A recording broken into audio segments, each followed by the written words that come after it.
Boa tarde, नमस्कार। espero que estejam bem। तो पिछली वीडियो में हमने बात की कि कौन कौन से चिन्ह हैं या कौन कौन से सिंबल्स हैं जो हम पुर्तगाली में या हिंदी इंग्लिश पंजाबी में भी हम इस्तेमाल करते हैं। तो उसी के बारे में थोड़ा सा हम संक्षेप में आज जान लेते हैं कि पोंतो फिनाल जो है एक डॉट है ना। और किसी भी वाक्य के अंत में जब वाक्य में जितनी भी जानकारी आपको देनी है, हमने सारी जानकारियां दे दी हैं, तो उसके बाद अंत में दूसरे वाक्य से उसको अलग करने के लिए, है ना, उस वाक्य के अंत में डॉट का इस्तेमाल करते हैं, पोंतो फिनाल, पूर्ण विराम, है ना। तो eu sou um aluno de português, ठीक है। मोरू एलिश बोवा, पहले वाक्य में आपको ये बताना है कि आप क्या करते हैं, है ना, आपका प्रोफेशन क्या है। दूसरे वाक्य में आप रहने के बारे में बात कर रहे हैं, ठीक है। तो इसलिए पहले वाक्य के बाद हमें एक पोंतो फिनाल इस्तेमाल करना पड़ेगा, ठीक है। दूसरा है पोंतो द इंटरोगाção, है ना। तो जब भी कोई सवाल है कि quantos anos tem, onde é que mora, qual é sua profissão, तो ये सारे, इन सभी वाक्यों में क्या है, हम एक तरह का इंट्रोगेशन कर रहे हैं, एक तरह का सवाल पूछ रहे हैं, है ना। तो जब भी किसी वाक्य से सवाल का अर्थ प्रतीत हो तो उसमें हमें जो है कि इस सिंबल का इस्तेमाल करना है। आपको पता भी है, हिंदी में भी ऐसा करते हैं, पंजाबी में भी, इंग्लिश में भी और पुर्तगाली में भी। हाँ, अगला सिंबल है एक्सक्लामेशन का, विस्मय बोधक जिसको बोलते हैं, है ना। तो उसको कई बार जब है कोई बड़ा आश्चर्य हो या कोई, है ना, इंटरजेक्शन है, तो वहां पे भी हम इसको इस्तेमाल कर सकते हैं, जैसे कि बेचारे गरीब, है ना। तो कोई तादुश दुश पॉब्लिश, है ना। या किसी को जो है आह ओह, है ना, कोई अच्छी खबर आपने सुनी तो बहुत खुश, या कोई बुरी खबर आपने सुनी बहुत दुख। तो उसके बाद जो एक्सप्रेशंस आते हैं आह ओह आह, तो इसके बाद भी हम क्या इस्तेमाल करते हैं, पोंतु द एक्सक्लामेशन। उसमें क्या है, एक डंडा होता है, उसके नीचे एक डॉट लगाते हैं, ठीक है। तो इसको कहते हैं पोंतु द एक्सक्लामेशन। अगला है विर्गुला कॉमा, आप सबको पता है, ठीक है।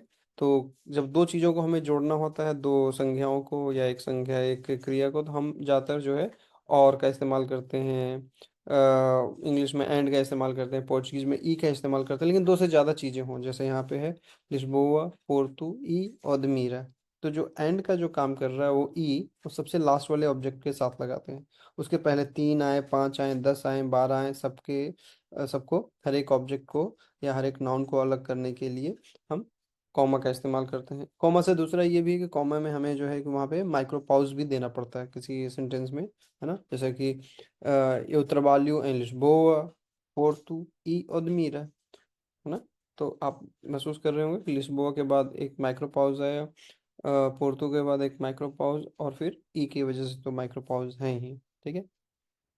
अगला है पोंतुई विर्गुला। तो पोंतुई विर्गुला विर्गुला का ही एक एक्सटेंशन है। इसमें क्या है कि कोई ऐसा काम जहाँ पे कुछ हमें ज़्यादा बड़ा पाउजा देना पड़े, ज़्यादा बड़ा ब्रेक देना पड़े कॉमा के अपेक्षा, तो हम वहाँ पे इसको इस्तेमाल करते हैं।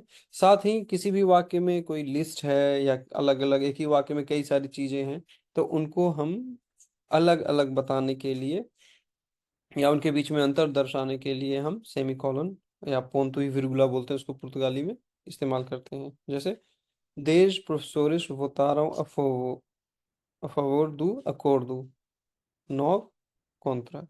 तो 10 लोगों ने समझौते के पक्ष में वोट दिया और 9 ने उसके खिलाफ, उसके अगेंस्ट, है ना। तो यहाँ पे देखिए, देश प्रोफेसores votaram a favor do acordo। अब यहाँ से कुछ एक नई सी बात, एक ही सेंटेंस में कुछ नई बात या कोई जो आपने बात कही है उसके अलग एक बात कह रहे हैं, विपरीत एक बात कह रहे हैं, तो वहां पे हमें क्या इस्तेमाल करना है, पोंतुई विर्गुला, ठीक है।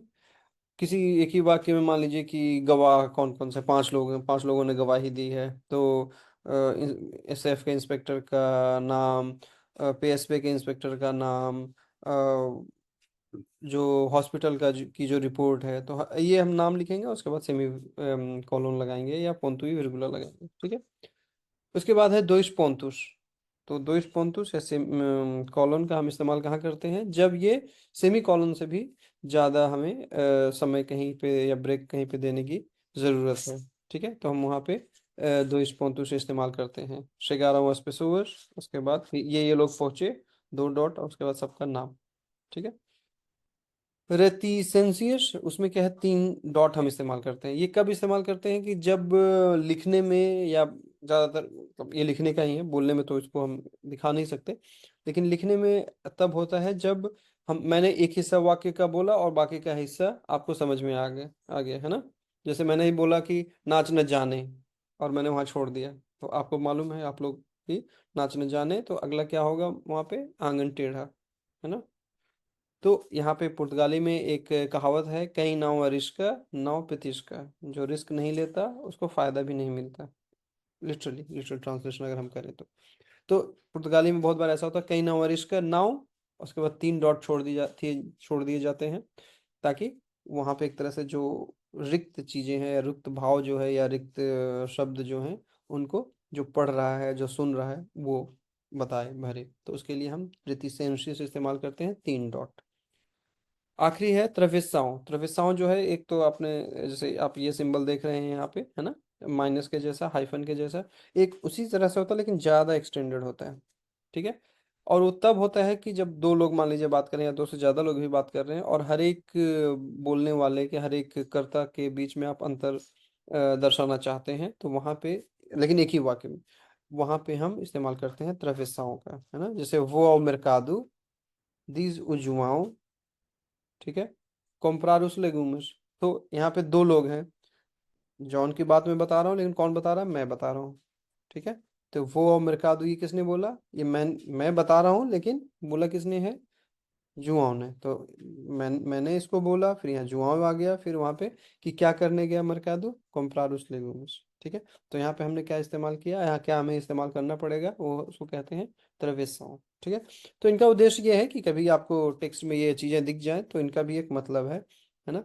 तो आपको ये मतलब पता होना चाहिए, खासकर जो लोग साहित्य में हैं या जो लोग पेपर वगैरह में, समाचार पत्रों में काम करते हैं, तो वहाँ पे इन चीज़ों का बहुत ज़्यादा इस्तेमाल होता है, लेकिन थोड़ी इसकी जानकारी आपके लिए भी फायदेमंद है, ठीक है। तो एक बार फिर से आप लोग इस वीडियो को 1 2 3 बार देखें, कोई दिक्कत हो, कोई सलाह सुझाव टिप्पणी हो तो मुझे बताएं। और इसको देखने के बाद प्रेजेंटेशन देखें, प्रस्तुति या प्रेजेंटेशन देखें, और उसके बाद अतिविदाद में आपको जो भी असाइनमेंट दिया गया है उसको आप फोरम जलाल में जाकर पूरा करें, ठीक है। एक बार फिर याद दिला दूं कि जब तक आप फोरम जलाल में जाके अपने कमेंट्स, जवाब, टिप्पणियां नहीं देंगे, आपका ये सेक्शन पूरा नहीं माना जाएगा, ठीक है। इस चीज़ को हमेशा ध्यान में रखना है। और आज हम लोग यही रुकते हैं, ficamos hoje por aqui. Vemo-nos no próximo vídeo, algum tema novo, ठीक है, अगले वीडियो में कोई नई चीज़ देखेंगे हम।